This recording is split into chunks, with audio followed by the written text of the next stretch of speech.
Sie muss die Tabletten irgendwann nach 17:30 Uhr eingenommen haben. Wo bringen Sie sie denn jetzt hin? In die Parkklinik.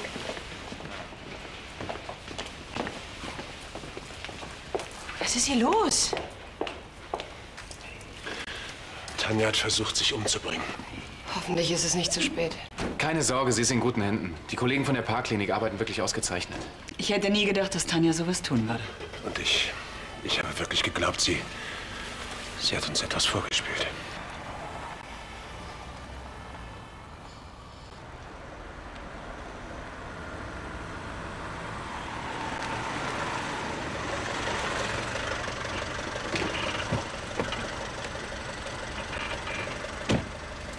Guten Abend, Susanne. Was? Schön, dass du gekommen bist. Du hast mich ja bestellt? Warum? Weil ich ein Taxi in Schneiders brauche. Und weil ich bei der Gelegenheit mit dir reden wollte. Über uns. Bitte nimm's mir nicht übel. Ich weiß, ich habe da neulich etwas missverstanden. Ich habe wirklich geglaubt, dass sich zwischen uns etwas verändert hat. Dabei war das nur die Erleichterung, dass Lisa bei der Entführung nichts passiert ist. Es tut mir wirklich leid, dass ich dich mit meiner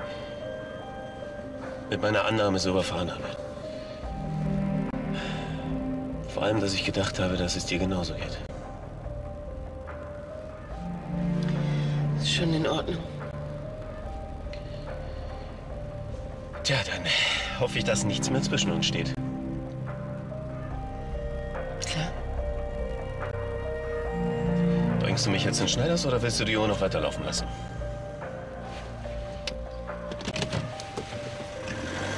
Ich habe allergrößtes Verständnis dafür, dass du auf Tanja nicht gut zu sprechen bist. Keiner hier. Aber ich kann mir beim besten Willen nicht vorstellen, dass das hier ein Trick sein soll. Keine Mutter kann so zynisch sein. Doch, Tanja würde das sehr wohl tun. Und ich bin mir inzwischen sogar sicher, dass sie uns heute Morgen belauscht hat. Ja, und genau deswegen auch dieser vorgetäuschte Selbstmordversuch. Sie will uns verunsichern und den Verdacht von sich ablenken. Ansgar, so schwer es auch ist, die Tatsachen zu akzeptieren. Bitte versteif dich nicht weiter auf diese absurde Verschwörungstheorie. Ich weiß selbst, wie es ist, wenn man alles verliert, was einem etwas bedeutet. Tanja ist einfach mit Hannes Tod nicht fertig geworden. Verdammt nochmal, kapiert ihr das nicht? Hannes lebt! Das hoffen wir alle, Ansgar. Aber selbst eine Frau von Anstetten riskiert nicht ihr Leben, nur um dein Misstrauen zu zerstreuen. Sie wusste doch ganz genau, dass wir sie rechtzeitig finden. Ach, so ein Unsinn. Sie wollte einfach nur in der Nähe von irgendwas sein, das sie an ihr Kind erinnert. Deshalb ist sie in eure Suite gegangen. Eben. Mein Gott, nochmal, Tanja bringt sich doch nicht einfach so um. Schon gar nicht mit so einem lächerlichen Abschiedsbrief. Wir hätten bemerken müssen, wie verzweifelt Tanja war. Vielleicht hätten wir es verhindern können. Ich kann immer noch nicht glauben, dass sie tot ist. Ich auch nicht. Ich könnte wetten, dass sie sich gerade irgendwo köstlich bei dem Gedanken amüsiert, wie wir hier sitzen. Ansgar, bitte. Was denn? Wir wissen doch nur, was uns irgendeine Krankenschwester am Telefon gesagt hat. Die kann man bestechen, wenn es überhaupt eine Krankenschwester war. Darüber macht man keine Witze. Ich mein's auch verdammt ernst. Es würde doch zu Tanja passen. Sie täuscht den eigenen Tod vor und entführt meinen Sohn. Ansgar, du musst die Wahrheit endlich akzeptieren. Dein Sohn ist tot. Und Tanja auch.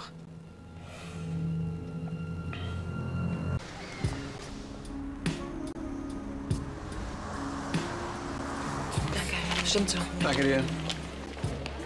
Ich kann nur hoffen, dass Ansgar die Trauer um Hannes nicht länger verdrängt. Sobald er merkt, dass Tanja wirklich tot ist. Lass uns nicht länger darüber reden. Was hältst du davon, wenn wir jetzt hoch zu Lars gehen? Dann kann ich ihm das neue Ultraschallbild zeigen. Einverstanden.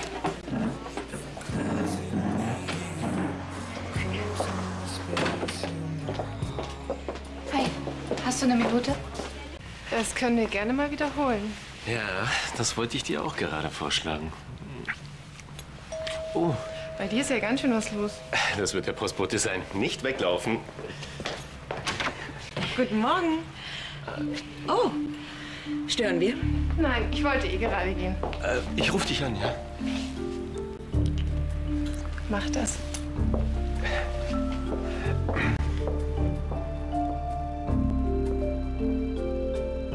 Ja, ganz der Papa.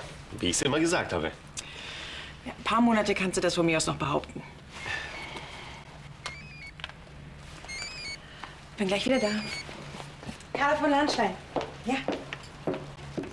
Möchtest du vielleicht reinkommen? Nein, wirklich nicht. Ich hoffe, dass du jetzt keinen falschen Eindruck von mir bekommen hast. Was hätte ich denn an dieser Situation falsch verstehen sollen? Entschuldige bitte, es geht mich ja nichts an. Aber ich muss schon sagen... So ein Blödsinn. Ich bin doch nicht eifersüchtig. Klang aber so. Dann hast du da was falsch verstanden. Wie war es denn dann gemeint? Dir gefällt es nicht, wenn ich mit einer anderen Frau zusammen bin. Warum? Wenn du sowieso nichts für mich empfindest. Jetzt bildest du dir aber zu viel ein. Was bildet er sich ein? Was ist? Nichts? Wir wollten nur gerade... Lars behauptet, es wird ein Junge, aber ich halte das für totalen Quatsch. Ja, wieso? Man sieht das doch ganz deutlich. Da ist überhaupt nichts zu erkennen. Ja, sag ich doch. Und du liegst da völlig falsch. Komm, wir gehen. Tschüss und grüß deine neue Freundin von mir.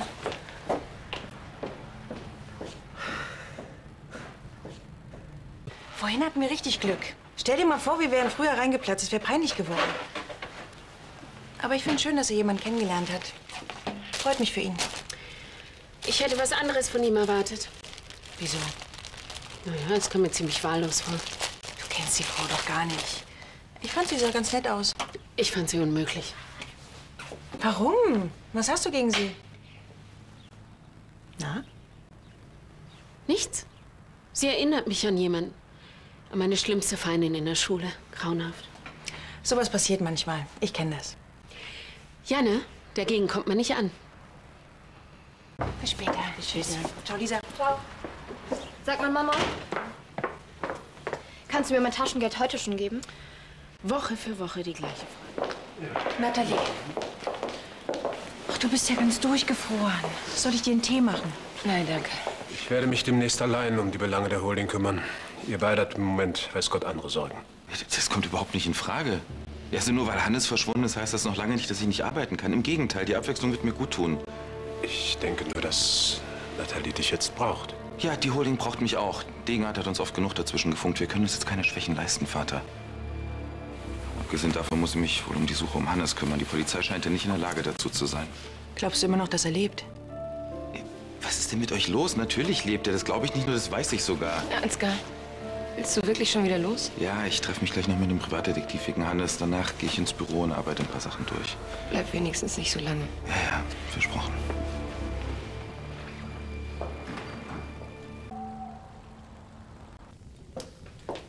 Ich habe doch noch einen Rioja gefunden.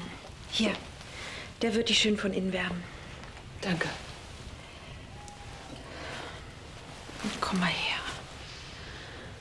Ich frage mich die ganze Zeit, wie das passieren konnte. Gerade noch stand der Kinderwagen da und plötzlich war er weg. Dabei weiß ich ganz genau, dass ich die Bremse angezogen habe. Ich kann mir das einfach nicht erklären. Manchmal gibt es keine Erklärung, auch wenn es schwer ist, das zu akzeptieren. Und dann auch noch Tanja. Das darfst du dir nicht auch noch anlasten. Sie hat sich umgebracht, weil Hannes tot ist. Das hat sie doch selbst geschrieben, ihr einziger Sohn. Und sie hat mir die Schuld daran gegeben. Und Ansgar will den Verlust seines Kindes auch nicht verkraften. Sag sowas nicht. Du hast überhaupt nicht gesehen, wie sehr an ihm gehangen hat. Bei niemandem ist seine weiche, einfühlsame Seite so zum Vorschein gekommen wie bei dem Kleinen. Er hätte alles für ihn getan. Wir können nur hoffen, dass ihn die Arbeit ablenkt. Das ist doch nur eine Flucht, um den Schmerz zu verdrängen. Und wie lange geht sowas gut? 2 Tage, 2 Wochen, 2 Monate? Aber irgendwann muss er sich der Realität stellen. Tanja von Anstetten war noch nie meine beste Freundin. Dafür gab es früher zu viele Zusammenstöße zwischen ihr und meiner Familie. Ich bin dann weg. Bis morgen. Schönen Feierabend. Danke. Willst du auch ein Wasser? Nee, danke. Aber sein Kind auf so tragische Weise zu verlieren, das wünscht man niemandem. Der Termin für die Beisetzung steht noch nicht fest, aber auf jeden Fall soll es im kleinen Kreis sein. Ach, Nathalie, tut mir so leid. Die Arme hört überhaupt nicht mehr auf zu weinen und gibt sich die Schuld an allem. Auf jeden Fall besser, als alles in sich hineinzufressen. Findest du? Na klar. Wenn sie ihre Trauer nicht zulässt, wird sie ihre Schuldgefühle nie los. So wie Ansgar. Der will überhaupt nicht akzeptieren, dass Hannes tot ist. Er hat sogar einen Privatdetektiv engagiert, um nach ihm zu suchen. Das bringt doch nichts. Der Meinung sind wir auch. Vater hat ihm sogar eine Auszeit vorgeschlagen. Aber das ist wohl zurzeit nicht möglich, weil jemand die Existenz der Holding gefährdet. Dann wird dein Bruder also wirklich gebraucht in der Holding? Mhm. Kannst du ihn in so einer Situation nicht unterstützen? Selbst wenn ich wollte. Dafür steht zu viel zwischen uns. Das ist schon der 4. Teller. Haben Sie es auch schon gesehen, was? Naja, so komisch ist das nicht, Angelo. In aller Stille. So viele wären sowieso nicht gekommen. Aber ich denke trotzdem, ich werde ihr einen Kranz schicken. Ich hoffe, mir fällt noch der richtige Text für die Schleife ein. Och, da mache ich mir keine Sorgen. Sehr schön. Ich lasse Ihnen die Zahlen dann umgehend zukommen. Okay. Hat mich gefreut. Ich sehe, Sie kümmern sich schon wieder um Ihre Geschäfte. So schnell hätte ich damit gar nicht gerechnet. Tja, so kann man sich täuschen. Aber ein Mann wie Sie hatte wahrscheinlich auch gar nicht die Zeit, eine persönliche Beziehung zu seinem Sohn aufzubauen. Sonst wäre es Ihnen ja auch gar nicht möglich, einfach so zur Tagesordnung überzugehen. Ich würde vorschlagen, Sie halten sich auch Sachen raus, die Sie nichts angehen. Oh, gern. Nur in diesem Fall interessiert es mich natürlich brennend, wie es um die Arbeitskraft meiner Konkurrenz bestellt ist. Da machen Sie sich mal keine allzu großen Hoffnungen. Ich werde in nächster Zeit eher mehr als weniger arbeiten. Also spekulieren Sie nicht auf irgendwelche billigen Vorteile. Sie sind ein Kämpfer, genauso habe ich Sie eingeschätzt. Ob es Ihnen hilft, ist eine andere Frage.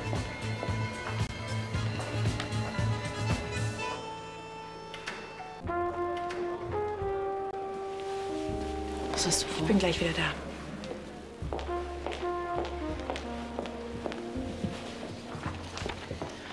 Hallo. Gräfin Lahnstein. Lernen wir uns endlich auch mal persönlich kennen. Ich habe gerade Ihr Gespräch mit meinem Bruder mitbekommen. Was Sie sagten, war ziemlich geschmacklos. Oh, das tut mir leid, wenn das bei Ihnen so angekommen ist. Ich wollte Ihrem Bruder gegenüber einfach nur mein Mitgefühl äußern. Ich rate Ihnen nur eins. Legen Sie sich nicht mit unserer Familie an. Das ist schon anderen nicht gut bekommen. Ich bin besser als die anderen. Lassen Sie sich überraschen. Ich bin nicht so einfach zu überraschen. Aber versuchen Sie es ruhig. Ich bin bereit. Und ich bin gespannt.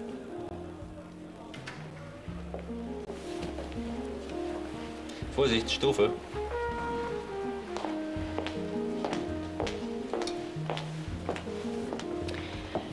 Willst du deinem Bruder doch helfen? Ich kann Ansgar jetzt nicht im Stich lassen. Das würde ich mir nicht verzeihen. Wie der mit Ansgar geredet hat, das war der pure Sadismus. Bei Degenhardt einen kühlen Kopf zu bewahren, ist nicht leicht. Deshalb kann man ihm auch nur mit einer guten Strategie begegnen. Ich bin froh, dass du Ansgar und mich dabei unterstützen willst. Hätte ich gewusst, wie mies dieser Kerl wirklich ist, dann wäre ich schon viel früher dazu bereit gewesen. Carla, vergiss nicht, dass du schwanger bist. Die Gesundheit deines Kindes ist immer noch wichtiger als die Zukunft der Lahnstein-Holding. Moment, habe ich das eben richtig gehört? Du willst zurück in die Holding? Hallo, Ansgar. Ich habe dich was gefragt. Nein, ich möchte nicht zurück in die Holding. Ich habe Vater nur angeboten, euch beiden zu helfen, bis es dir wieder besser geht. Ah. Du hältst dich wohl für besonders clever. Glaubst du etwa im Ernst, dass ich diesen billigen kleinen Plan nicht durchschaue? Ich weiß nicht, was du meinst. Ein kleiner Moment der Schwäche und schon versuchst du wieder, dich in meinen Stuhl zu setzen. Oder streitest du das etwa ab? Das ist doch nicht dein Ernst. Wahrscheinlich bist du sogar ganz froh, dass Hannes verschwunden ist. Immerhin bist du ja jetzt die Glucke, die den Kronprinzen ausbrütet. Wären Sie bitte so nett, davon 20 Kopien zu machen und in den Verteiler zu geben. Ansgar, bitte entschuldige dich bei deiner Schwester. Entschuldigen? Bei ihr? Ich brauche seine Entschuldigung nicht. Na, wie schön, dann sind wir uns ja einig. Die Familie steckt in einer Krise, die Firma steckt in einer Krise. Und du fängst einen Streit mit Carla an. Krise? Ich höre immer Krise. Es ist doch nur mein Sohn verschwunden. Das kommt schon mal vor. Wir alle wollen dir helfen, Ansgar. Was dir passiert ist, hat mich auch getroffen. Hannes ist mein Neffe. Die Holding steht unter enormem Druck. Wir haben Verbindlichkeiten in Milliardenhöhe. Ach, am Ernst der Lage wird auch ein Engagement von Carla nichts ändern. Verstehst du nicht, Ansgar? Wir müssen zusammenhalten. Als Familie geschlossen auftreten. Ja, ganz genau. Ansgar, ich will dir deinen Posten nicht streitig machen. Ich will euch nur gegen Degenhardt unterstützen. Ach, mit dem werden wir auch alleine fertig.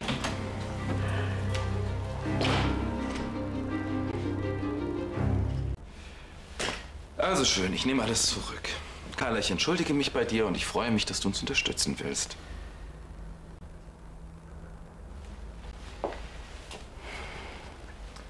Das ist wie früher. Hä? Was denn? Immer wenn wir uns gestritten hatten und Vater wollte, dass wir uns wieder versöhnen, hast du genau so geguckt. Schön, dann lassen wir das, ja? So weit, so gut. Es wird Zeit, dass wir endlich eine Strategie entwickeln. Ja, bitte. Ach, Herr Werner. Sehr schön. Danke sehr. Was ist das? Neuesten Zahlen aus Asien. Und, wie sieht's aus?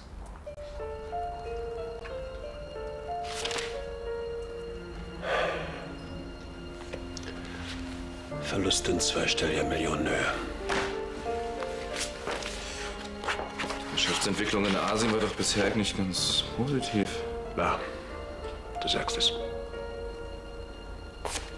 Degenhardt. Er gräbt uns nach und nach das Wasser ab. Jetzt klärt mich mal bitte auf. Warum macht uns dieser Mann solchen Ärger? Degenhardt hat offensichtlich einen Minderwertigkeitskomplex. Ansgar, gib mir doch bitte eine vernünftige Antwort. Ja, das ist die Wahrheit. Unsere Mutter hat sich damals offensichtlich für unseren Vater entschieden und gegen ihn. Dafür will er sich rächen. Und unsere Familie vernichten.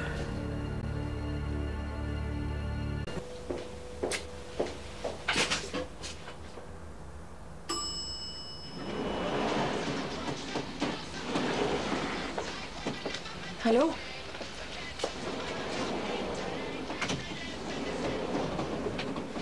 Redest du nicht mehr mit mir? Was? Du nicht mehr mit mir redest? Ist es, weil ich wieder nach Königsbrunn gezogen bin? Es ist deine Sache, wenn du dich nicht an unsere Abmachung hältst. Man kann sich nicht immer nur stur an seine Abmachung halten. Ich schon. Konstantin, wenn es Veränderungen gibt... Muss man nicht gleich seine Meinung ändern. Wie selbstgerecht. Und was ist mit deiner Familie? Die lässt du im Regen stehen. Was habe ich denn noch mit dieser Familie zu tun? Johannes ist nicht mein Vater. Wir haben dieselbe Mutter. Die er nach Strich und Faden betrogen hat. Jeder Straßenköter hat mehr Selbstbeherrschung. Was kann dein Bruder Ansgar dafür? Was hat denn jetzt Ansgar damit zu tun? Er hat seinen Sohn verloren. Ist dir das egal? Konstantin, wir brauchen dich.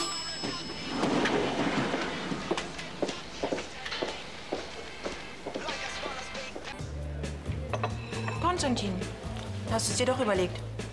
Was Ansgar passiert ist, wünscht man keinem. Er tut mir leid. Ich frage mich nur, wie man ihm helfen kann. Guten Tag. Was darf ich Ihnen bringen? Wir gehen gleich, danke, Angelo. Ja, und jetzt? Fahren wir nach Königsbrunn. Ist Johannes auch da? Versuch doch bitte einfach deinen Groll gegen ihn zu vergessen. Du weißt genau, was ich von ihm halte. Konstantin, jeder macht mal Fehler. Auch du. Gerade innerhalb einer Familie muss man verzeihen können. Ja, schon gut. Hallo Konstantin, schön Sie zu sehen. Hallo. Was gibt's Neues? Wenn Sie uns bitte jetzt und auch in Zukunft entschuldigen würden, lassen Sie Konstantin in Ruhe. Bezaubernd. Dieses Temperament, diese Entschlossenheit, wie Ihre Mutter. Als würde Francesca vor mir stehen. Sie kannten meine Mutter? Allerdings. Komm. Sie war eine Göttin. Komm jetzt.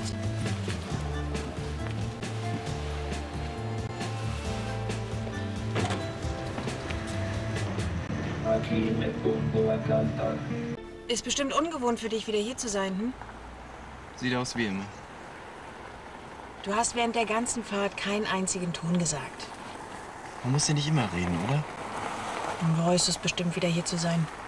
Was hat Degenhardt mit seinen Bemerkungen über Mama gemeint? Er kannte Francesca. Was soll das heißen, er kannte sie? Woher kennst du eigentlich Degenhardt? Ich bin ihm ein-, zweimal über den Weg gelaufen. Aber wenn er sie kannte, dann heißt es doch auch, dass er mal in Düsseldorf gewohnt hat, oder? Ja. Und er ist weggezogen, als Mutter Johannes geheiratet hat. Seltsamer Typ. Ja, das kann man wohl sagen. Er will sich dafür an Johannes und an uns rächen. Was? Stand er auch auf Francesca? Er hat es bis heute nicht verkraftet, dass sie sich für Johannes entschieden hat. Wann genau war das? Wieso interessiert dich das eigentlich so brennend? Nur so.